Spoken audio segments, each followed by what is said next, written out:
बिस्मिल्लाहिर्रहमानिर्रहीम। प्रोग्राम कहने के साथ मैं हूं आपका मेजबान ईद मोहम्मद। तो नाज़रीन, के प्रोग्राम में हम बात करेंगे गदागरी के हवाले से। गदागरी एक लानत है और ये एक ऐसी लानत है जिसने मुल्क भर में अपने पंजे गाड़ दिए। पेशावर भिखारी जो सुबह के वक्त निकलते हैं और शाम के वक्त लाखों करोड़ों रुपया आवाम की जेबों से निकालते हैं और माले गनीमत जो वो समेटते हुए अपने घरों को रवाना हो जाते हैं। इस हवाले से हुकूमत पंजाब या हुकूमत पाकिस्तान को क्या क्या इकदाम करने चाहिए और इस लानत का किस तरीके से खात्मा होना चाहिए, और ख़ास तौर पर इसी पेशावर भिखारियों ने तमाम तर ममालिक, गल्फ कंट्रीज देख लें आप, दुनिया भर में देख लें, जो पाकिस्तानी यहाँ से जाते हैं वहाँ पर भीख मांगते, भीख मांगने के साथ साथ मुल्क पाकिस्तान की बदनामी का सबब बनते हैं। तो आज के प्रोग्राम में हम ऑन बोर्ड करेंगे तमाम तरह दीगर महकमा जात को, खासतौर पर ट्रैफिक पुलिस के जो अफसरान हैं उनको भी हम इस प्रोग्राम में शामिल गुफ्तगू करेंगे कि वो इस हवाले से क्या कहते हैं और ट्रैफिक पुलिस ने क्या क्या इकदाम किए हैं, और एक्सपर्ट्स की भी हम राय लेंगे कि किस तरीके से ये अपना सिस्टम इनका चलता है और इनके हवाले, इनके खिलाफ क्या क्या कार्रवाइयाँ अमल में लाई जा चुकी है और मुस्तकबिल में इस पर कैसे काबू पाया जा सकता है। जी भाईजान, गदागरी एक लानत। जी जी जी, गदागरी जो है ना वो वाकई एक लानत है। अक्सर आपने देखा होगा कि लोग अपने दफातर से या फैक्ट्रियों से या मार्केटों से ड्यूटी करके घर आते हैं, तो वो जैसे ही उनके सोने का टाइम होता है तो फ़कीरों की आवाज़ें, गदागरों की आवाज़ें, ऊंची ऊंची आवाज़ें आना शुरू हो जाती हैं। यहाँ तक कि कई फ़कीरों ने जो है ना वो तो महंगे लाउड स्पीकर रखे हुए हैं जिनके ऊपर वो इतनी बुलंद आवाज़ में वो सदा लगाते हैं कि सोने वाले जो है ना वो अपने नींद से बेदार हो जाते हैं। तो ये गदागरी जो है ना वो नहीं होनी चाहिए। गदागरों के ख़िलाफ़ जो है ना वो गवर्नमेंट को वो सख्त से सख्त कार्रवाई करनी चाहिए, और अगर ये इनकी जो है ना वो इंतहाई ज़रूरत है मांगना, तो गवर्नमेंट को चाहिए कि इन्हें जो है ना वो पकड़ के वो इनके लिए वो दारुल अमान टाइप के जो फलाही इदारे बनाने चाहिए जिनमें वो ये गदागर रहें, और तब तक रहें कि जब तक जो है ना वो गवर्नमेंट इन्हें को रोज़गार मुहैया करके इन्हें बरसरे रोज़गार ना कर दे। तो लिहाजा जी यहाँ पर ये देखें, अब हम आप घर से भी अगर आप आए होंगे मेरे ख्याल से, घर से जब आप निकले हो तो यहाँ पर आप पहुँचे हो, आपको मेरे ख्याल से कम से कम एक लाख तादाद भी हम कह सकते हैं, भरपूर तादाद में आपको जो है ना वो फ़कीर आपको नज़र आएंगे मांगने वाले। जी जी जी बिल्कुल। जब हम घर से निकलते हैं अपने ड्यूटी पे जाने के लिए, तो रास्ते में जो है ना वो हम सैकड़ों गदागरों को देखते हैं, ऐसे ऐसे गदागर जो कि भीख ना देने पे आगे से वो गुस्सा भी करते हैं, गाली गलोच भी करते हैं और कपड़ों की खींचातानी भी करते हैं। तो लिहाजा ये गदागरी जो है ना वो इस पर पाबंदी होनी चाहिए, और गवर्नमेंट को जो है ना वो इन्हें ज़्यादा से ज़्यादा इन्हें अरेस्ट करना चाहिए, और अरेस्ट करके इन्हें को फलाई इदारों में जो है ना वो इन्हें भर्ती करना चाहिए। ये देखें, जिसने कमाना हो ये भाई आप देख सकते हैं, हालांकि माजूर हैं, हाँ जी हाँ जी, लेकिन हलाल की रोजी घर से जो पैकेट जो ना वो बना कर लेकर आ रहे हैं जी जी, और ये फरोख्त कर रहे हैं। जी बिल्कुल। ये भाई जो है ना वो अभी अभी हमें नजर आए हैं, अभी हम इनसे भी बात करते हैं, आप हमारे साथ ही रहे। भाईजान आप इधर आए, बल्कि इधर आए, इधर इनकी तरफ आते हैं। क्या हाल है भाईजान? ठीक है, आप खैरियत से हैं? और आप सुनाएं?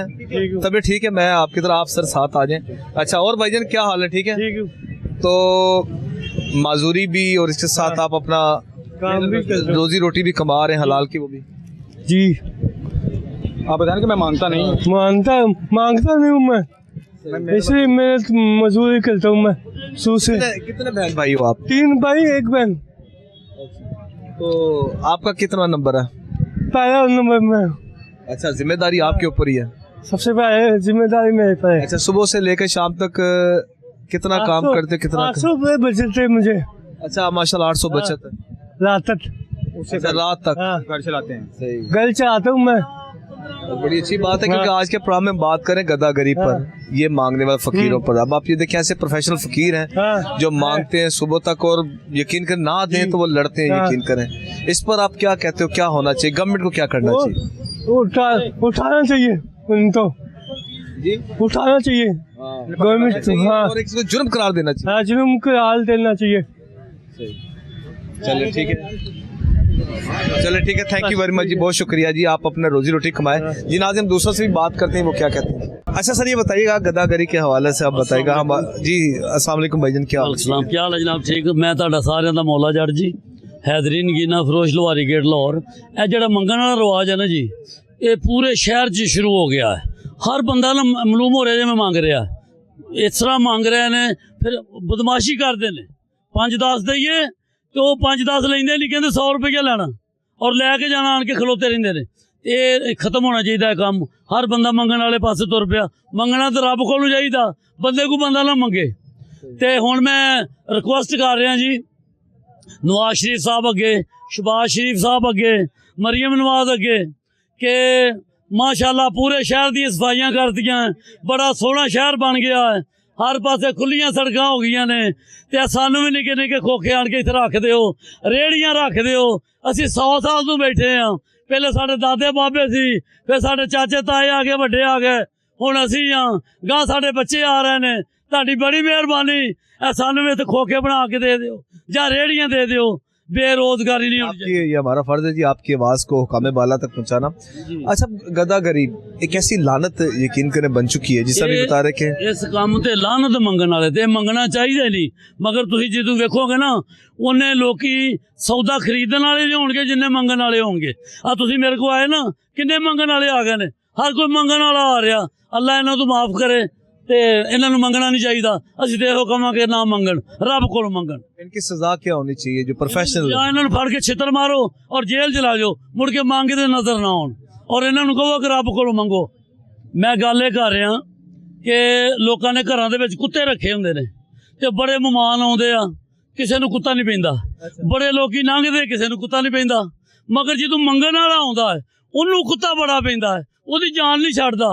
वो क्यों पैंदा ਉਹ ਮੇਰੇ ਕੋਲ ਪੁੱਛੋ, ਦੱਸੋ ਜੀ ਕਿਉਂ? ਉਹ ਕੁੱਤਾ ਹੋ ਕੇ ਉਹਨੂੰ ਕਹਿ ਰਿਹਾ, ਉਹ ਭਾਈ ਮੈਂ ਕੁੱਤਾ ਹੋ ਕੇ ਇੱਕ ਦਰਦਾ ਹੋ ਕੇ ਬੈਠਾ ਵਾਂ ਤੇ ਤੂੰ ਦਰ ਮੰਗ ਰਿਹਾ ਬੰਦਾ ਹੋ ਕੇ, ਉਹ ਤੂੰ ਵੀ ਮੇਰੇ ਤਰ੍ਹਾਂ ਇੱਕ ਦਰਦਾ ਹੋ ਕੇ ਬਹਿ ਜਾ, ਤੈਨੂੰ भी अल्लाह रिज़्क देगा। वो कुत्ता ਤਾਂ ਉਹਨੂੰ ਪੈ ਰਿਹਾ ਹੁੰਦਾ, ਇਹ सबक दे रहा ਹੁੰਦਾ। बहुत बड़ी बात कीजिए। हाँ जी भाईजान, आप गदागरी के हवाले से आप बताइएगा। भाई गदागरी के हवाले से है कि जी इस लाहौर में तो बहुत ज़्यादा ये मसला कि ये कारोबार समझ लिया लोगों ने, ठीक है। लोग तो अब कारों पे आते हैं, तो कारें खड़ा के और जाते हैं जी मांगने के लिए। ये तो मैं चाहूँगा हुकूमत इस पे कोई एक्शन ज़्यादा ले, और किसी को हम थोड़े से पैसे भी देते हैं तो वो तो ऐसे है कि जैसे कि हमसे अब जैसे कोई गुंडागर्दी से पैसे लेने के लिए आते हैं जी। अब आज के 10-20 रुपये देने साढ़े मुँह से मारता छोड़ देंदा, आंदा 100 रुपया दिओ, 50 रुपये दिओ। देखो मंगन वाले बदमाशी कर रहे हैं, कोई तोक नहीं ना मानता। ये मंगन वाली बीमारी नूं ढाओ, इनू खत्म करना चाहिए। मंगना अच्छा नहीं होंदा, बिल्कुल ना मंगन। जी नाज़िम, हम दूसरों से भी गुफ्तगू करते हैं जी, वो क्या कहते हैं। जी क्या नाम है आपका भाईजान? मोहम्मद सदीक। अच्छा, कितनी उम्र है आपकी? 73 साल की उम्र है। 73 साल? अच्छा, तो कब से ये आप फरोख्त कर रहे हो या मजदूरी कर रहे हो? मैनू 8 महीने हो गए। अच्छा, तो पहले की करते सी? पहले मैं रुमाल बेचदा हाँ। अच्छा, ते रुमाल बेचदे मैं पापड़ भी बेचे आ। अच्छा, पापड़ बेचदा हाँ ते एक दोस्त मिल गया, उन्हें कहा यार तेरे को कितना टाइम पूरा होंदे है। मैं कहा यार नहीं काम मतलब होंदा। कहंदे फिर तू ऐसा कर, ए मेरे को ले ला ते मैनू पैसे जेरे मेरे आ मैनू दे दी ते मुनाफा अपना घर ले लिया करे। ये बड़ी मेहरबानी है उस दोस्त दी। हाँ, कितनी बचत हो जाती? बचत ਇਹਦੇ ਵਿੱਚ ਸਿਰਫ ਹੈਗੀ ਆ ਆਪਣਾ 75 ਰੁਪਏ 50 ਰੁਪਏ। अच्छा, ਉਹ ਮੈਂ ਬਾਕੀ ਪੈਸੇ ਜਿਹੜੇ ਉਹਨੂੰ ਦੇ ਦਿੰਦਾ ਤੇ ਜਿਹੜਾ ਪ੍ਰੋਫਿਟ ਆਪ ਰੱਖ ਲੈਂਦੇ ਹੋ। ਫੜਾ ਰੱਖਦਾ। ਤੇ ਤੁਸੀਂ ਇਹ ਦੱਸੋ, ਜਿਹੜੇ ਫਕੀਰ ਨੇ ਜਿਹੜੇ ਮੰਗਦੇ ਨੇ, ਦੱਸੋ ਉਹਨਾਂ ਦਾ ਕੀ ਹੋਣਾ ਚਾਹੀਦਾ? ਇਹ ਦੇਖੋ ਮੇਰੀ ਗੱਲ ਸੁਣੋ, ਅਸੀਂ ਇਹੀ ਇੱਥੇ ਮੁੰਡੇ ਹੁਣੇ ਹੀ ਮੰਗਾਂਦੇ ਸੀ। ਮੈਂ ਕਿਹਾ ਨਾ ਇੰਜ ਨਾ ਕਰਿਆ ਕਰੋ, ਇੰਜ ਕਰਨਾ ਗੁਨਾਹ ਹੈ। ਮਜ਼ਦੂਰੀ ਕਰੋ ਨਾ, ਨਾਲੇ ਵੀ ਵੇਚੇ ਆ। मैं जो टोन कल अतवार वाले दिन जो टोन गया था। ये शाहीन बाबा कैमरे को जरा पीछे दिखाया, देखें ये भी मजदूरी कर रहे हैं, तो ये आप देख सकते हैं जी। ते मैं जो टोन गया था उत्थे मैं बेच के आया, आज नवा माल लैके आया। ਉਹਦੀ ਮਿਹਰਬਾਨੀ ਹੈ ਦੋਸਤ ਦੀ ਕਿ ਜਿਹੜਾ ਸਾਨੂੰ ਮਤਲਬ ਕਿ ਤਾਮਨ ਕੀਤਾ। ਤੇ ਜਿਹੜੇ ਮੰਗਦੇ ਨੇ ਉਹਨਾਂ ਨੂੰ ਕੀ ਹੋਣਾ ਚਾਹੀਦਾ, ਕੀ ਸਜ਼ਾ ਹੋਣੀ ਚਾਹੀਦੀ ਉਹਨਾਂ ਨੂੰ? ਉਹਨਾਂ ਨੂੰ ਤਾਂ ਗਵਰਨਮੈਂਟ ਕਰਨ ਦੇ ਹੀ ਆ, ਸਭ ਕੁਝ ਕਰਨ ਦੇ ਹੀ ਆ, ਕੋਈ ਸ਼ੱਕ ਵਾਲੀ ਗੱਲ ਨਹੀਂ, ਮਗਰ ਉਹ ਲੋਕ ਨਹੀਂ ਹਟਦੇ। ਸਹੀ ਆ ਦੇਖੋ ਅਸੀਂ ਆਪਣੀ ਮਿਹਨਤ ਕਰਕੇ ਬੈਠੇ ਹਾਂ। ਇੱਕ ਦਿਨ ਆਏ ਸੀ ਪੁਲਿਸ ਵਾਲੇ ਆਏ ਸੀ, ਬਾਬਾ ਜੀ ਇੱਥੇ ਨਾ ਬੈਠਿਆ ਕਰੋ। ਮੈਂ ਕਿਹਾ ਭਾਈ ਮੈਂ ਮਜ਼ਦੂਰੀ ਕਰਨਾ, ਮੈਂ ਮੰਗਦਾ ਨਹੀਂ ਹੈਗਾ। ਤੇ ਮੰਗਣ ਵਾਲਿਆਂ ਨੂੰ ਫੜੋ ਜਿਹੜੇ ਮੰਗਦੇ ਆ। ਬਿਲਕੁਲ ਸਹੀ। ਆਪਣੀ ਇਹ ਦੇਖੋ ਗੌਰਮੈਂਟ ਨੇ ਸਾਡੀ ਗੌਰਮੈਂਟ ਨੇ ਮਹਿੰਗਾਈ ਇੰਨੀ ਕਰ ਦਿੱਤੀ ਹੈ ਉਸ ਪਾਸੇ ਕੋਈ ਨਹੀਂ ਆਉਂਦਿਆ चलो इंशाल्लाह बेहतर हो जाएगा। अल्लाह ताला सर सेहत तंदुरुस्ती है।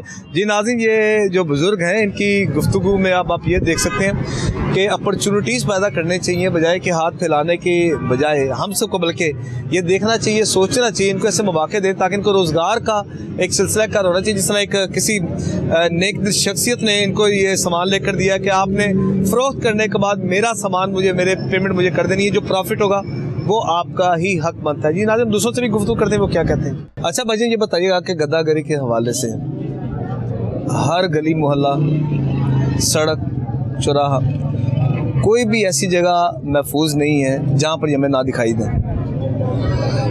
गदागरी तो इस्लाम में सख्ती से मना है। जब अल्लाह और उसके रसूल ने हमें फरमा दिया कि अलकासिब व हबीबुल्लाह, अल्लाह का दोस्त वही है जो हाथ से कमाता है, तो गदागरी का सवाल ही नहीं पैदा होता। तो ये बुनियादी तौर पर हुकूमत की ज़िम्मेदारी होती है कि गदागरी की हौसला शिकनी करे और इस हवाले से जो ज़रूरी इक़दाम हैं वो उसे करने चाहिए। आप देख लें, बैरून ममालिक में गदागरी को जुर्म करार दे दिया गया है। जो भीख मांगते हैं उसे मुल्क से निकाल देते हैं और जो कमाने वाले हैं उनको कमाई के रोज़गार मुहैया करते हैं। तो ये हमारी हुकूमत की बेसिकली बुनियादी तौर पर उनकी ज़िम्मेदारी है कि वो गदागरों को उनकी हौसला शिकनी करें। लेकिन एक तरफ गदागरी है तो दूसरी तरफ अल्लाह का हुक्म ये भी है कि सखावत करनी चाहिए, खैरात करनी चाहिए। और खैरात का तरीका ये है कि हम इस तरह लोगों को उनकी मदद करें कि वो दोबारा गदागरी ना करें। देखें, ऐसी भी शख्सियात होती हैं जो कि मेहनत से रोजी रोटी कमाते हैं। क्या हाल है बाबा जी, ठीक है आप? ठीक है ना। अच्छा, तो कब से ये आप कर रहे हैं ये काम? मैं तो कम कम 8-9 साल हो गए। अच्छा, तो माशाल्लाह कितनी उम्र होगी थोड़ी? मेरी उम्र भाई 2 घट 70 साल दी। 2 घट 70 साल दी। 70 साल। ਤੇ ਦੇਖੋ ਅਸੀਂ ਅੱਜ ਦੇ ਪ੍ਰੋਗਰਾਮ ਦੀ ਗੱਲ ਕਰ ਰਹੇ ਹਾਂ ਗਦਾਗਰੀ ਦੇ ਉੱਤੇ, ਜਿਹੜੇ ਫਕੀਰ ਭੀਖ ਮੰਗਦੇ ਨੇ, ਗਦਾਗਰ ਜਿਹੜੇ ਨੇ ਲੋਕੀ ਮੰਗਦੇ ਫਿਰਦੇ ਨੇ, ਤੇ ਤੁਸੀਂ ਮਾਸ਼ਾਅੱਲਾ ਇਸ ਉਮਰ ਦੇ ਜੀ ਨੂੰ ਆਦਤ ਨਹੀਂ ਦੀ। ਅੱਲਾ ਮਾਫੀ ਦੇਵੇ, ਅੱਲਾਹ ਤਾਲਾ ਮੈਨੂੰ ਆਪਣੀ ਜਨਾਬ ਹੀ ਦੇਵੇ। ਮੈਂ ਨਹੀਂ ਕਿਸੇ ਕੋਲ ਮੰਗਦਾ। ਕਿਉਂ ਮੈਂ ਮੰਗਾ? ਕਿਉਂ ਮੈਂ ਅਕਲ ਲਵਾਂ ਕਿਸੇ ਕੋਲੋਂ? ਮੈਨੂੰ ਆਪਣਾ ਮਿਹਨਤ ਕਰਦਾ ਦੇਣਾ। चलो जी माशाल्लाह जी, बहुत शुक्रिया सर, अल्लाह ताला तंदुरुस्ती से तंदुरुस्ती अता फरमाए। देखें जी, ऐसे लोग भी हैं जो मेहनत से रोज़ी रोटी कमाना जानते हैं और गदागरी जो है एक ऐसी लानत है। लेकिन ये जो बुज़ुर्ग बाबा जी हमारे साथ से गुजरे हैं, ये हमारे लिए बल्कि सबके लिए जो है ना, उनके लिए ये रोल मॉडल हैं जो भीख मांगते हैं। अच्छा, क्या करते हो भाई आप? कुछ भी नहीं करता। तो कहाँ से तशरीफ़ लाए हो आप? मुल्तान से। तो घर बार आपका नहीं है, तो कैसे गुजारा करते हो? ऐसे रोड पे क्या मांग कर गुजारा करते हो? हाँ। तो कितना कमाल है तो डेली का जब आप मांगते हो लोगों से? नहीं, मैं मांग तो नहीं हूँ, ऐसे घूमता फिरता हूँ। अच्छा, हाँ जी। तो सोते कहाँ पर हो आप? रोड पे। रोड पर ही सोते हो? तो घर में नहीं जाते आप? घर में जाओ, आप अपने वालदैन में रहो आप। मेरा घर इधर नहीं है, मेरा घर मुल्तान में है। तो मुल्तान में आप जाओ ना, आप मुल्तान में रहो, आप घर में जाकर अपने वालदैन के पास। नहीं, जाऊंगा, सुबह जाऊंगा। क्या लड़कर आप आए हो? हाँ जी। क्यों यार, वालदैन से बढ़कर कोई भी नहीं है। वालदैन से नहीं लड़ के आया, भाई से लड़ के आया। तो यार भाई अपनी जगह, वालदैन के साथ आप रोज आकर। वालदैन में कुछ नहीं होगा। कहाँ से आप तशरीफ लाए हो? मैं उकाड़ा से आया हूँ। तो मेहनत मजदूरी क्या करते हो आप? इधर मैं ना पहले ना करता रहा हूँ, मैं ना ये अड्डे पर है, तो इधर मेरे पर इधर पर्चा कर दिया था इन्होंने, चौकी वालों ने। अच्छा। मुझे पकड़ कर ना कहते हैं कि कार्ड चेक कराओ। मैंने आईडी कार्ड चेक करवाया तो मेरे पर पर्चा कर दिया गदागरी का। और मेरे पास है ना 3-4 हज़ार रुपये थे और कहते हैं 2,000 रुपये हम लेंगे और हमारा वकील होगा, सुबह हम जमानत करा देंगे आपकी। अच्छा, गदागरी का, आप गदागरी पर हम बात कर रहे हैं तो आप मांगते भी हो? नहीं, सर मैंने हक हलाल का कमाया, जिसके हाथ पाँव सलामत है ना, मैं उसको भी है ना ये सबक दूंगा कि वो ना अपने हाथों से हक हलाल की रोज़ी कमाए। इसमें बरकत होती है, इसमें बरकत होती है। जो गदागरी है ना वो इंसान को है ना मजबूर करती है, लेकिन इंसान के पास पैसा नहीं तो वो मजबूर करती है। लेकिन इंसान मेहनत करे और है ना रोज़गार मिलते हैं, मेहनत करे और हक हलाल की रोज़ी कमाए और अपने बच्चों को और अपने भाइयों को खिलाए। यही अच्छा सर, तशरीफ लाए सर, इधर आए सर। आप क्या हाल है? कहाँ से भाईजान तशरीफ लाए सर आप? जी हम नारंग मंडी से। अच्छा, नारंग मंडी से आप तशरीफ लाए। अच्छा, गदागरी जाहिर बात है कोई भी ऐसी गली करिया कूचा जो इनसे महफूज हो, तो नारंग मंडी में भी हज़ारों की तादाद में तो या सैकड़ों की तादाद में तो गदागर मौजूद होंगे। बिल्कुल हैं, लेकिन ये इसकी वजूहात भी तो ये जो हमारी इंतज़ामिया वही है ना, इनका तो कोई भी प्रॉब्लम नहीं है। इनका प्रॉब्लम हल करें अगर तो वो हो सकता है, लेकिन करते नहीं। इधर भी आप देखने घूमेंगे, देखेंगे, विजिट करेंगे, आप इधर कवरेज कर रहे हैं, आपको पता चलेगा। दो चीज़ें ना, एक देखें, एक तो गुर्बत के हाथों मजबूर, इसको हम साइड पर रख देते हैं, ठीक है। और सेकेंडली है प्रोफेशनल, जो प्रोफेशनल है तो उन्होंने ज़ाहिर बात पूरे एक तरीक़ेकार से एक सिस्टम के तहत सुबह निकलते हैं, शाम तक उन्होंने फिर मांगना ही है। जी जी बिल्कुल, वो प्रोफेशन को ख़त्म करना भी तो हमारे इदारों का काम है ना, तो वो ख़त्म करें इनको। हैं प्रोफेशनल भी हैं, लेकिन प्रोफेशनल के साथ साथ जो देखने वाले हैं वो बहुत ज़्यादा प्रोफेशनल कर चुके हैं, वो उनको ख़त्म करना चाहिए। हमारे इदारों को इस पे फोकस करना चाहिए, और जो हकदार है उनका हक उनको तक पहुंचना चाहिए। उन तक उनका हक पहुंचता ही नहीं, बस देखने के लिए भी एक चाहता है तो उसकी तरफ देखने के बाद 2-3 गदागर बन जाते हैं, तो इसको ख़त्म करना चाहिए। अच्छा, आप ये बताएगा जिस अब रमज़ान मुबारक की आमद है, अब आना है, तो फिर जाहिर बात है कि हर एक ने अपनी ज़कात भी देनी है, खैरात भी देनी है। जी बिल्कुल। आप देते तो किस तरीके से आप ज़कात या खैरात देते हैं? आपने क्या तरीक़ाकार वज़ा किया अपने लिए? देखिए ना जी, ये जो गाँव के डिसिप्लिन है वो चेंज हैं, वो हो रहे हैं। जो शहरों के महलों के हैं वो अलग-अलग हैं। गाँव का तो होता है जो भी गरीब होता है, जो भी हमसाया या फिर वो हकदार है, उनको तो तकरीबन पता होता है। जो शहर वाले हैं, ये डिसिप्लिन इन लोगों की नज़र में नहीं है, इनको नहीं पता।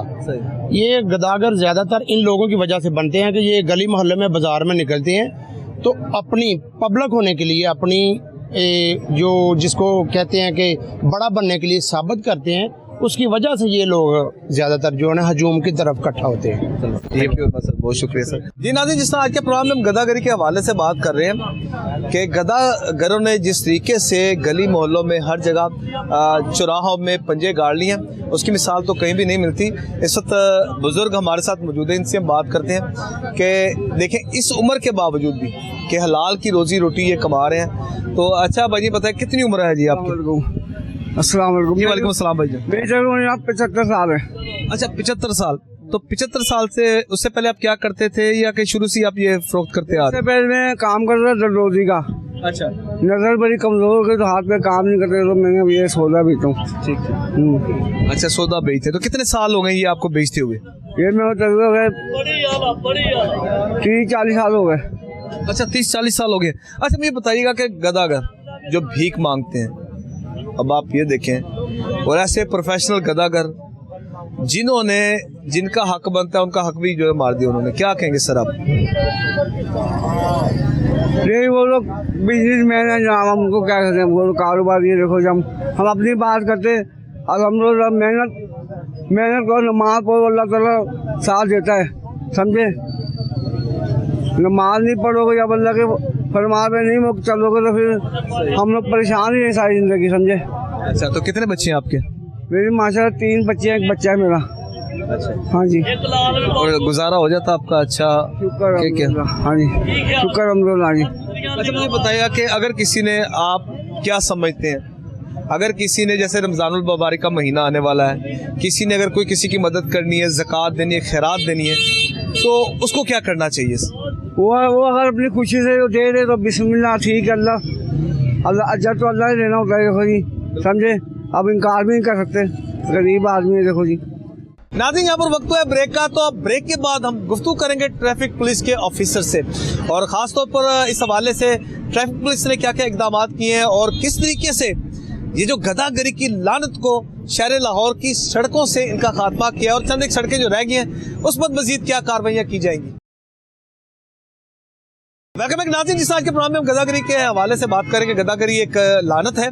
तो अब हम ट्रैफिक पुलिस के ऑफिसर से गुफ्तगू करेंगे, वो इस हवाले से क्या कहते हैं, खासतौर जो एक्सपर्ट्स हैं वो क्या कहते हैं कि हुकूमत पंजाब पुलिस हो या दीगर जितने भी महकमा जात हैं, किस तरीके से उन्होंने कार्रवाई की। हुकूमत पाकिस्तान या हुकूमत पंजाब की इस तरह के जो कि इनिशिएटिव लेने के लिए जा रही है इनके खिलाफ, जो पहले ले चुकी है, और मजीद क्या कार्रवाई की जाएंगी इनके खिलाफ। जी नाज़रीन, इस वक्त chief crime reporter Wasim Sabir साहब हमारे साथ मौजूद हैं और बड़ी बारीक बीनी से क्राइम के हवाले से जो आपको बाखबर रखते हैं, मुल्क पाकिस्तान हो या पंजाब हो, लाहौर हो, कोने कोने के जो क्राइम की खबर आप तक पहुँचती है वो वसीम साबिर साहब ही उनको ब्रेक करते हैं। Sir thank you very much, आपने हमें सर टाइम दिया। अच्छा सर, गदागरी एक ऐसी लानत है जिसने लाहौर में क्या हर जगह में अपने पंजे गाड़ लिए। बिल्कुल ठीक है सर, आप रिस्पॉन्सिबिलिटी किसकी सर?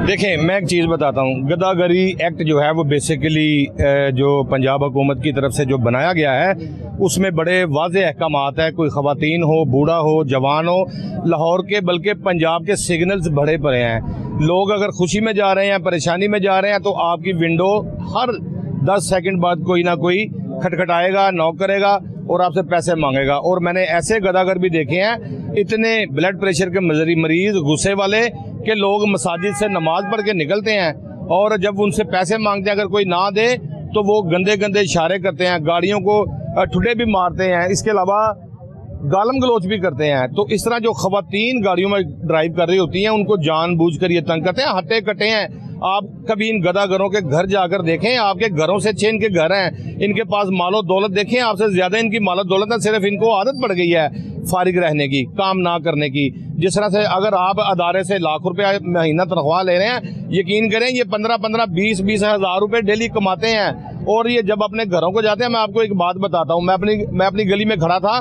तो मुझे एक गदागर मिल गया, उसकी टांग के ऊपर जो है वो प्लास्टर लगा हुआ था। तो मैंने उसको 100 रुपया दिया। तो उसने मुझे पूछा कि आप काम क्या करते हैं? मैंने बताया मैं सहाफ़ी हूँ। कहता मेरा एक थाना सब्जादार में मसला है, तो आप मेरा मसला हल करवा दें। मैंने कहा ठीक है। मैं उसके घर चला गया। यकीन करें उसका घर मेरे घर से भी बेहतर था और उसकी टांग पे प्लास्टर नहीं था। उसके तन पे मैंने देखा बोस्की का सूट उन्हें 10,000 रुपये वाला पहना हुआ, मैंने पैंट शर्ट पहनी हुई, उसने 10,000 का सूट पहना हुआ। मैं हैरान रह गया कि ये वो बंदा जो कल मांग रहा था वो भाग के गया, मेरे लिए 22 बोतल लेके आया। मैं हैरान परेशान हो गया कि ये मांगने वाला गदागर जो है वो गदागर बिल्कुल काम नहीं करते। गदागरों में कैटेगरियाँ हैं। गदागर जो है वो वारदातें भी करते हैं रात के अंधेरे में। जिस तरह से देख लें ख्वाजा सराह है, ख्वाजा सराह बंदे को अंधेरे में ले जाकर उसका गला भी दबा देते हैं, उसके पैसे छीन लेते हैं, उसके कपड़े तक उतार के ले जाते हैं। तो गदागरी जो है वो मैं समझता हूँ कि पंजाब हुकूमत को चाहिए। जिस तरह से सिटी लाहौर ने, अतर वहीद साहब ने पूरे लाहौर के सिग्नल्स पर ट्रैफिक वार्डन तैनात किए थे कि गदागर नजर ना आए, लेकिन आज भी जिला कचहरी का सिग्नल देख लें, जो है वो सेशन कोर्ट का सिग्नल देख लें, माल रोड के सिग्नल देख लें, किसी भी सिग्नल पर आप जाएंगे आपको गदागर जरूर मिलेगा। मैं तो कई बार कचहरी के अंदर बैठा होता हूँ किसी खबर ढूंढने के सिलसिले में, हर 2 सेकंड बाद कोई ना कोई मांगने वाला आ रहा है, दे दो दे दो दे दो दे दो। यहाँ पर इस कदर जो है वो गदागर है। अगर सारे गदागर गिरफ्तार करके जेल भिजवा दें, मैं यकीनन कहता हूँ ना कोट लखपत जेल में जगह होगी, ना कैंप जेल में जगह होगी। इस कदर गदागर है, हजारों की तादाद में ये लोग निकलते हैं। इनके ऊपर एक इनका जो है वो चेक इन बैलेंस रखने वाला इनका एक सरगना होता है, जो दादा दरबार गाड़ी में आता है, जो है वो एक महंगी तरीन गाड़ी में, वो आके सबको देखता है। कोई एंटी शैंटी तो नहीं लगा रहा, क्योंकि इनके पीछे बंदे लगाए होते हैं कि जो इन्होंने पैसे पकड़ने हैं, मांगने हैं, वो शाम को मुकम्मल देने या किसी के पास जमा तो नहीं कर रहे। तो इसलिए गदागर जो है वो उसको मांगने की आदत पड़ गई है। जब उसको नहीं मिलेगा तो वो कोई ना कोई वारदात करेगा। ये बताइएगा, इतना मजबूत इनका नेटवर्क सर, आपने इतने सालों साल से, तो आपने जाहिर बात है सारे मामला देखें, कभी कोई ऐसा नहीं हुआ कि इनके खिलाफ ऐसी कार्रवाई की हो कि 2-4 महीने के लिए थोड़ा सा हमारी सड़कें जो ना वो जरा सुकून बख्श हुई हों? मैं एक चीज़ बताता हूँ आपको, जिसमें जो सज़ा कम होगी ना अदालतों की जानिब से, वो बंदा बाहर आके फिर क्राइम करेगा। मैं तो आज भी कहता हूँ जिसके पास नाजायज़ पिस्टल निकले उसको 1 साल जेल के अंदर रखा जाए, ताकि वो बाहर आके कोई पिस्टल रखने की जरूरत ना करे। पिस्टल के साथ ही वारदात होती है, हाथों से या मुंह से कोई किसी को कहेगा ना निकाल दो, वो पैसे नहीं देगा। तो गदागर जो होते हैं, गदागर वो यही करते हैं। जब इनको पकड़ा जाता है दूसरे दिन इनकी जमानत हो जाती है, बाद में वही गदागर दोबारा अपना पॉइंट चेंज कर लेता है 2-4 दिन के लिए। और यहाँ तक के लोग भी इनके साथ, जो सरकारी अफसर हैं वो भी इनके साथ मिले होते हैं। मकसद ट्रैफिक वार्डन हो गए या पुलिस एहलकारान हो गए। मैं कहता हूँ कि पुलिस अगर चाहे तो मस्जिद के अंदर से जूती का एक पाँव भी चोरी नहीं हो सकता। ये चाहते ही नहीं है। इनको चाहिए इनको गिरफ्तार करके इनके खिलाफ मुकदमा दर्ज करे, और इससे पहले भी कई मुकदमे दर्ज हुए हैं, लेकिन देखने में आया कि दूसरे रोज इनकी जमानत हो जाती है, फिर वापस आ जाते हैं। अच्छा sir, in the and solution sir आप क्या बताते हैं? सोल्यूशन बस यही है कि जो इनका एक ट्रेनिंग सेंटर होना चाहिए, इनका एक तलीमी इदारा होना चाहिए, इनको रोज़गार मिलना चाहिए, जिसकी वजह से जब इनको रोज़गार मिलेगा तो फिर जाकर ये लोग जो है वो इस काम को छोड़ेंगे। अलबत्ता मुझे नज़र नहीं आ रहा कि जब से ये पाकिस्तान बना और आज तक ये मांगते ही आ रहे हैं, और गरीब जो मांगने वाला था आज अमीर हो गया है। मैं कह रहा हूँ बार बार कभी इनके घरों में सब्ज़ादार जाकर देखें, आप देखें झुग्गियों के अंदर इन्होंने बड़े महंगे तरीन मोटरसाइकिल और बेड लगाए हुए हैं जो आपके घर में भी नहीं होंगे। जी हाँ, तो इस तरह इनके खिलाफ जब कार्रवाई अमल में लाई जाएंगी तो फिर जाकर ये सुधरेंगे, लेकिन इनको ज़्यादा देर जेल में रखा जाए। ये नहीं होता कि रात 12 बजे पकड़ा तो सुबह 10 बजे फारिग हो गया, तो फिर ये लोग जो अपनी जमानतों पे पैसे लगाएंगे तो वो डबल करने के लिए फिर ये ज़्यादा वक्त मांगने पर लगाएंगे। Thank you very much sir. बहुत जी नाज़रीन, आपने वसीम साबिर साहब की आपकी गुफ्तगू सुनी और बड़ी सेर हासिल गुफ्तगू थी, और जो इन्होंने तमाम तर मामला को बड़ा जो है ना मुख्तसर बल्कि जामे अल्फाज में इन्होंने बयान किया। जी नाज़रीन, इस वक्त एसपी सिटी ट्रैफिक मकसूद साहब हमारे साथ मौजूद हैं, इनसे बात करते हैं। अच्छा सर, गदागरी एक ऐसी लानत है जिसके नेटवर्क ने लाहौर हो, पाकिस्तान हो, अपने पंजे ऐसे गाड़ ली के क्या कहें। जनाब सिटी साहब की तरफ से लाहौर में जितने शारे आम हैं, चौराहे हैं, वहाँ पे आपको अभी गदागर बिल्कुल नज़र नहीं आ रहे होंगे। बहुत सख्ती से कार्रवाई की जा रही है। हम ये चाह रहे हैं कि जो गदागरों की एक रूटीन बन गई, हर चौक को उन्होंने घेरा हुआ था, वो लाहौर में ख़त्म करा दिया गया है। तो ये देखें जी, ये एक माशरती लानत है जिसका बिल्कुल हमें मिलजुल के करना चाहिए, और आवाम को भी इस चीज़ को सोचना चाहिए कि सड़कों पे भीख मांगने वाले जो है वो पेशेवर लोग हैं, इनसे बचना चाहिए। दो चीज़ें हैं, एक है प्रोफेशनल गदागर, और सेकेंडली है कुछ गुर्बत के मारे भी हो सकते हैं उसमें। दोनों में अगर आप फ़र्क वाजे करें। ये बिल्कुल हो सकते हैं, जो मजबूर है, जिसको आप जानते हैं, जिस बंदे को आपको इल्म है कि ये पेशेवर नहीं है, उसकी मदद की जा सकती है। उसके बहुत से तरीके हैं, तो उन तरीक़ों को तो अडॉप्ट करें इंशाल्लाह। ये ऐसी कोई बात नहीं है। जो मुल्क में एक रुझान बन गया, एक रूटीन बन गई, जो लोगों ने अडॉप्ट कर ली, वो चीज़ गलत है। चले sir, thank you very much sir, Maqsood साहब बहुत शुक्रिया सर। जी नाज़रीन, इस वक्त मैडम फहमीदा साहब हमारे साथ मौजूद हैं, और ख़ास तौर पर ट्रैफिक के मसाइलों अपना बड़ा कलीदी किरदार अदा करती हैं। तो अच्छा मैडम, गदागरी एक ऐसी लानत है हमारे मुआशरे की जिसकी जितनी मजम्मत की जाए कम है। अब आप ये बताइएगा, आप तो जाहिर बात है फील्ड में भी होती हैं, ऑफिशियल में भी होती हैं, आपके पास सारे वो दादो शुमार भी आते हैं, डिजिट्स भी आते हैं, गदागरी के हवाले से आप क्या कहेंगे मैडम? जी बिल्कुल, मैं आपको बताती चलूँ कि सीटीओ साहब की स्पेशल जो हमें इंस्ट्रक्शंस मिली थी, मार्च में हम लोगों ने जो गदागर हैं इनके खिलाफ कार्रवाई स्टार्ट की थी। तो जितने भी बैगर्स आपने अब देखा होगा, अगर आप मैयर करें, रिसर्च करें आप, तो सिग्नल्स पे आपको बहुत कम बैगर्स मिलेंगे। उसकी रीज़न ये है कि हमने मार्च 2025 में इस ऑपरेशन को स्टार्ट कर दिया था, और अब तक हमने तकरीबन 4900 जो बैगर्स हैं उनको हमने कैप्चर किया है। हमारे पास 3 ऐसी जगह हैं जहां पर हम उनको शिफ्ट करते हैं। ऐसे बैगर्स जो मेल्स और फीमेल होते हैं उन्हें बैगर्स होम हम राइवन शिफ्ट करते हैं। ईदी होम्स में हम बैगर्स को छोड़ के आते हैं, मेल और फीमेल को, और ऐसे बैगर जिनकी एज अंडर 14 है, यानी 14 साल से कम है, उनको हम चाइल्ड प्रोटेक्शन छोड़ के आते हैं। ना सिर्फ हम वहाँ छोड़ के आते हैं, उनकी रिहेबिलिटेशन के लिए डिफरेंट ऑर्गेनाइजेशन के साथ हमारा लाइजन है, उनके साथ मिलकर उनको हम स्किल्स दे रहे हैं, उनकी रिहेबिलिटेशन कर रहे हैं। और कोई भी बैगर तब तक वहाँ से रिमूव नहीं होता जब तक कि उनके घर वाले हमें रिटर्न स्टेटमेंट नहीं दे के जाते। हमारे पास उनका पूरा रिकॉर्ड मौजूद है आईडी कार्ड की कॉपी के साथ। तो हमने ये ऑपरेशन किया, और मैं आपको इस बात की जो एश्योरिटी देती हूँ कि आपने 2025 मार्च और अब जो मार्च 2026 में आएगी, आप कंपैरिजन करके देखें कि आपको सिग्नल्स पे बहुत कम बैगर्स नजर आएंगे। वो बैगर्स, मैं ये नहीं कह रही खत्म हो गए हैं, वो मूव कर गए हैं, कुछ गलियों मोहल्लों में चले गए हैं, मार्केट्स में चले गए हैं, लेकिन रोड पे आपको नहीं नजर आएंगे, क्योंकि बहुत बड़ी वजह थी एक्सीडेंट की ये बैगर्स। और आपने नोटिस किया होगा कि जब वो गाड़ी को नॉक करते हैं तो वो ऐसे नॉक करते हैं जैसे उनका किसी ने उधार देना होता है। वो ऐसे नॉक करते हैं और तब तक जान नहीं छोड़ते, आगे आ जाते हैं कि हमें भीख दे के जाएं। बैगर्स तब खत्म हो सकते हैं 100% अगर पब्लिक हमारा साथ दे। पब्लिक हमारा साथ कैसे दे? वो बेगर्स को बिल्कुल भीख ना दे। हाँ, अगर वो भूखे हैं, अगर उनके पास खाना नहीं, तो आप खाने की चीजें उन्हें दे दें। अल्टरनेटिव उनकी अगर आप हेल्प करना चाहते हैं करें, लेकिन उनको खैरात ना दें। पब्लिक खैरात नहीं देगी तो बेगर्स रोड पे नहीं आएंगे। यहाँ पर एक जितने भी आपने कैप्चर किए हैं जो पेशावर भिखारी थे, उनको आपने ड्राइविंग शिफ्ट किया या दूसरे मुकामात में शिफ्ट किया, क्या इनके खिलाफ कोई FIRs भी दर्ज हुई हैं? तो दर्ज में यानी कि एक को आपने पकड़ा, दोबारा उसको एक वार्निंग देकर आपने छोड़ दिया, दोबारा पकड़ा गया, कुछ ऐसा भी हुआ है आपके साथ? नहीं सर, इनके खिलाफ FIR हुई है और मोर देन 3900 जो FIR अब तक हम बेगर्स पे दे चुके हैं। डिफरेंट सिनेरियो होता है, कुछ ऐसे होते हैं जिनको फैमिली ने डिसऑन किया होता है, वो बेगिंग करते हैं, तो फिर हम जब उन्हें शिफ्ट करते हैं तो उनकी रिहेबिलिटेशन भी करवाते हैं, साथ उनको स्किल देते हैं। मैं आपको बताती चलूँ कि बेनजीर इनकम सपोर्ट वालों के साथ हमारा लाइजोन है। CTO साहब की इंस्ट्रक्शंस पे हम DG साहब के पास गए, उनके साथ मीटिंग हुई।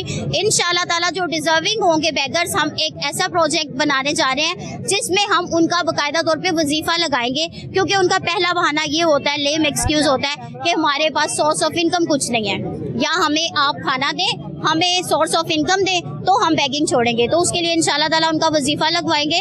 उसके अलावा डिफरेंट ऑर्गेनाइजेशन से मिलने का मकसद ये है कि उनको स्किल दें, वो मेहनत करके कमाए, उसमें कलनरी कोर्स करवाए। ट्रांसजेंडर बहुत बड़ी बात है, ट्रांसजेंडर के साथ हमारे केनाल रोड पर जब हम आए, ठोकर से अगर हम स्टार्ट हो जाएं या हरबंसपुरा से, हमें हर वक्फे पर चंद सौ मीटर के फासले पर हमें ख्वाजा सिरा दिखाई देते थे। जी, ये ट्रांसजेंडर का भी हमने इसके साथ ही जो है ना, इस ऑपरेशन में उनको भी ऐड किया था। और बहुत सारे ट्रांसजेंडर ऐसे हैं जिनको हमने कलनरी कोर्स करवाया, फूड पार्ना में उनको जॉब्स दिलवाई, फ्री ऑफ कॉस्ट हमने स्कूटीज दिलवाई और उनको भी जॉब, क्योंकि ट्रांसजेंडर को आपको पता है सोसाइटी का भी इसमें अमल दखल होता है। सोसाइटी उन्हें एक्सेप्ट नहीं करती। अगर उनके पास कोई स्किल है तो मैं यही कहूंगी कि उनको भी उतना ही मौका दे जितना आप दूसरे लोगों को देते हैं, क्योंकि अगर उनके पास स्किल है, वो मेहनत करके कमाना चाहते हैं, आप उन्हें अप्रिशिएट करेंगे, उनको चांस देंगे तो वो बैगिंग से दूर हो जाएंगे। कुछ ऐसा भी है, कुछ जो इनका नेटवर्क है गदागरों का, इनका बाकायदा एक नेटवर्क भी है कि इनका कोई ना कोई सरगना है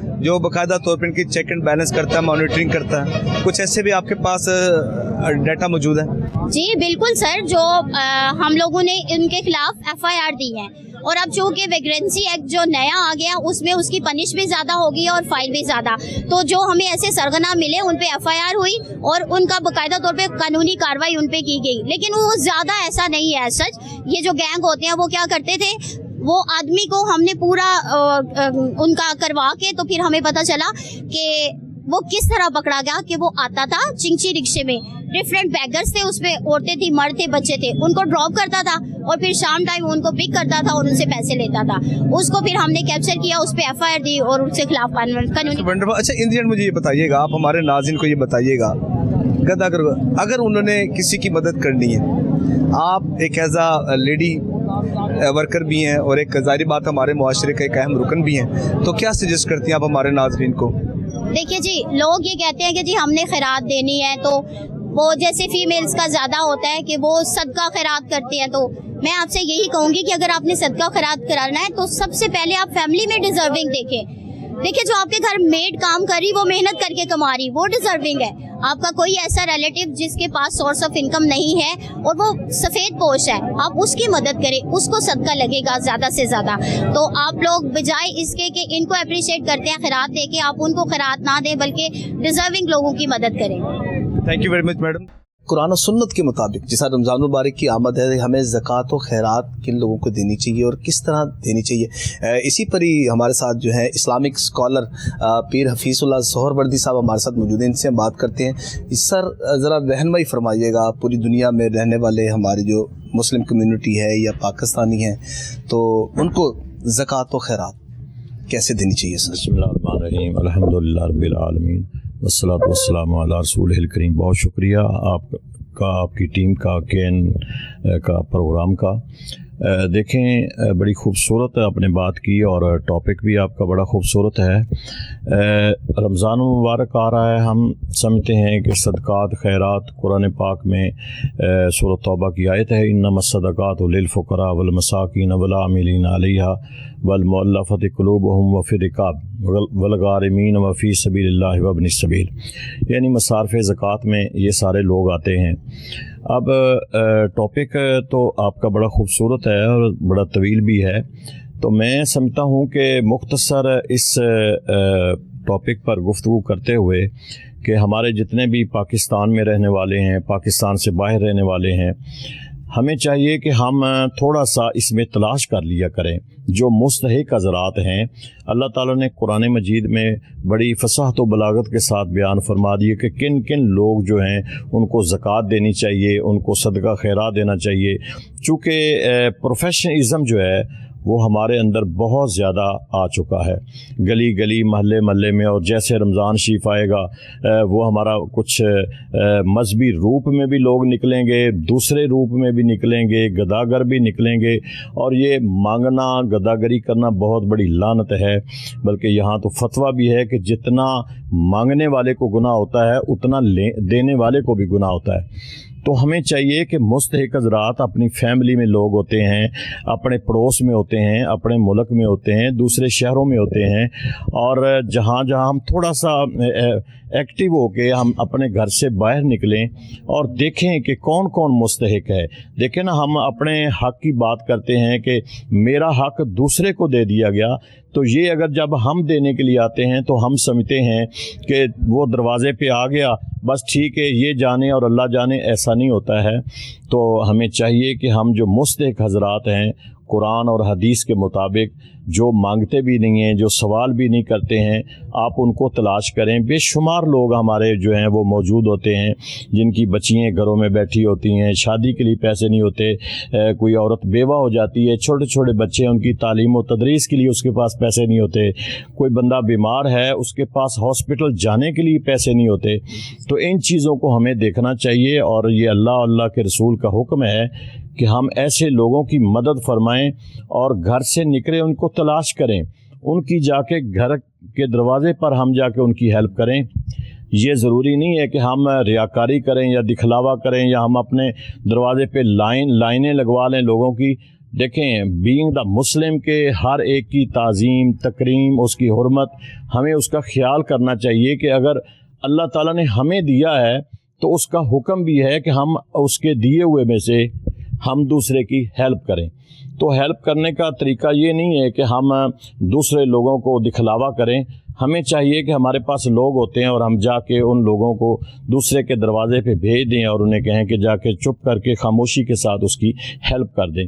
बेशुमार रिफाई इदारे हैं, हम उनकी भी हेल्प कर सकते हैं। ये जो मांगने वाले गदागर हैं और दरवाज़े पे जाके, मसाजिद में जाके, घर घर गलियों में, बसों में मांगते हैं, खुदा के वास्ते हम इनसे जो है वो हम इनको ना दें, और इनकी जगह पे जो मुस्तहिक हज़रात हैं हमें उनको देना चाहिए। और फिर यही तरीका है इस्लाम का कि जो मुस्तहिक हज़रात है जब उनको देंगे, वो सदका खैरात की सूरत में हो, वो ज़कात की सूरत में हो, वो सखावत की सूरत में हो, आप राशन दे दें, आप उन्हें पैसे दे दें, आप उन्हें कपड़े लेके दे दें। जो मुस्तहिक हज़रात हैं जब आप उनको देंगे तो इसमें अल्लाह और उसका रसूल राज़ी होगा। अच्छा सर, एक तस्हीह फरमाइएगा, क्योंकि अमूमी तौर पर देखा ये जाता है जब कोई किसी को ज़कात देता है, खैरात देता है, अगर किसी मिसाल के फ़कीर को अगर हम दे देते हैं तो लोगों के कंसेप्ट में ये होता है, नहीं जी नहीं, हमने तो अल्लाह ताला की राह में दे दिया। सर ये क्वेश्चन मार्क है सर। देखें, यही जो है ना हमारी कमज़ोरी है, यही वीकनेस है कि हम सारा मामला अल्लाह पे छोड़ देते हैं। अल्लाह ताला ने हमें शऊर दिया, अल्लाह ताला ने हमें सेंस दी, अकल दिया, हमें आँखें दी हैं, हमें सुनने के लिए कान दिए हैं, हमें बोलने के लिए ज़ुबान दी है, पूरी एक बॉडी है हमारी, और अल्लाह ताला ने हमें सब कुछ दिया। हम देखें, हम किसी दुकान पे जाते हैं तो वहाँ जाके सवाल करते हैं ये 1 नंबर चीज़ है, ये 2 नंबर चीज़ है। मांगने वाले से सवाल नहीं करते कहाँ से आए हो, कैसे आए हो, तुम मुस्तहिक हो या नहीं हो, तो हम उससे सवाल नहीं करते। हम सारे मामलात अपनी जब ज़ात के मामले होते हैं तो फिर हम उसकी इन्वेस्टिगेशन करते हैं। जब कोई ऐसा मामला हो जाता है तो हम कहते हैं अल्लाह पे छोड़ दें, ये जाने और अल्लाह जाने। नहीं, किसी का हक़ अगर जब आप ये जो लोग हैं, ये प्रोफेशनल लोग हैं, अगर इनको देंगे, इसका मतलब ये है कि आप उनके साथ ज़्यादती कर रहे हैं। जो मुस्तहिक हज़रात अपने घरों में बच्चियाँ बैठी हैं, बेवा बैठी हैं, यतीम बच्चे हैं, उनके सरों पे मेरे नबी सल्लल्लाहु ताला अलैहि वसल्लम तो यतीमों के सर पे हाथ रखते थे। आप तो अगर तारीख़ इस्लाम का मुताला किया जाए तो ऐसे नई निज़ाम बना जो मुस्तहिक होता था उसके घर में राशन पहुंचाया जाता था। दौरे फ़ारूकी की मिसाल ये है कि सैयदना फ़ारूक आज़म रज़ी अल्लाह ताला अन्हु रात को गश्त किया करते थे। 22 लाख मुरब्बा मील पर इक़्तिदार करने वाले खलीफतुल मुस्लिमीन रात को गश्त करते हैं। अगर किसी झोंपड़ी में बच्चों के रोने की आवाज़ आती है तो वहाँ जाते हैं, पूछते हैं तो वो कहती है कि बुढ़िया कहती कि मैंने हंडिया रखी है बच्चों के लिए, खाने के लिए नहीं। बैतुल माल से गुलाम कहता है कि मैं उठा के पुश्त पे लाता हूँ, आप कहते हैं नहीं, इसका हिसाब मैंने देना है। अपनी पुश्त पे उठा के उसकी झोंपड़ी में ला के देते हैं रात के हिस्से में। और सैयदना हज़रत सैयदना अबू बकर सिद्दीक़ रज़ी अल्लाह ताला अन्हु, अगर आपका दौरे खिलाफत की मिसाल ली जाए तो आप रात को एक दूर दराज मकाम पे मदीने से एक बुढ़िया नाबीना औरत के घर जाके रात को सफाई करते हैं, उसको उसका पानी भरते हैं, उसे राशन देते हैं। तो मिसाल देने का मकसद ये है कि हम थोड़ा सा अपने घर से निकलें, थोड़ी सी इन्वेस्टिगेशन करें कि ये मुस्तहिक है, आप उसका हक उसे दें, ना कि ये जो गदागर हैं गली गली महल्ले महल्ले घरों में हैं, ना कि हम इनको दें। और ये प्रोफेशनलिज्म लोग हैं तो इससे इसका कोई फ़ायदा नहीं होगा। बहुत शुक्रिया सर रहनुमाई फरमाने का। जी नाज़रीन, जिस तरह आज के प्रोग्राम में हमने गदागरी के हवाले से बात की और इनफरादी तौर पर हम सबको अपना किरदार अदा करना चाहिए और ऐसे पेशावर भिखारियों के खिलाफ हमें भी अपना किरदार अदा करना चाहिए। और ख़ास तौर पर कभी भी अगर कोई अपनी ज़कात या खैरात अगर हम दें तो हमें ये पहले देखना चाहिए कि ये मुस्तहिक है या नहीं। और ख़ास तौर पर ये गदागर को जो सड़कों पर चलते फिरते हमें दिखाई देते प्रोफेशनल बैगर्स, इनको कभी भी 10 रुपये हो या 5 रुपये हो या 100 रुपये हो, कभी भी इनको नहीं देना चाहिए। और सबसे पहले रमज़ान मुबारक की आमद है, रमज़ान मुबारक से कबल सबसे पहले हमें अपने करीबी अजीज़ों कारब में देखना चाहिए, जो मुस्तहिकीन है उनकी हर लिहाज से मदद करनी चाहिए। जिस तरह दूसरे इदारे हैं, जितने भी हुकूमत पंजाब या इसके अलावा जितने भी महकमा पुलिस या कानून नाफिज करने वाले इदारों से हम एक्सपेक्ट करते हैं कि उनको भी अपना फाल किरदार अदा करना चाहिए। उसके साथ साथ हमें भी बतौर एक जिम्मेदार शहरी के अपना किरदार अदा करना चाहिए और मुसलमान होने की हैसियत से अपनी ज़कात और खैरात मुस्तहिकीन को ही देनी चाहिए। तो नाज़रीन, आज के प्रोग्राम में इतने अपने फीडबैक से हमें ज़रूर आगाह कीजिएगा। इसके साथ ही मुझे मेरी कैमरामैन शहीन बाबा को इजाज़त दीजिएगा। इस दुआ के साथ अल्लाह ताला हम सबका हामी नासिर हो। अल्लाह हाफिज़।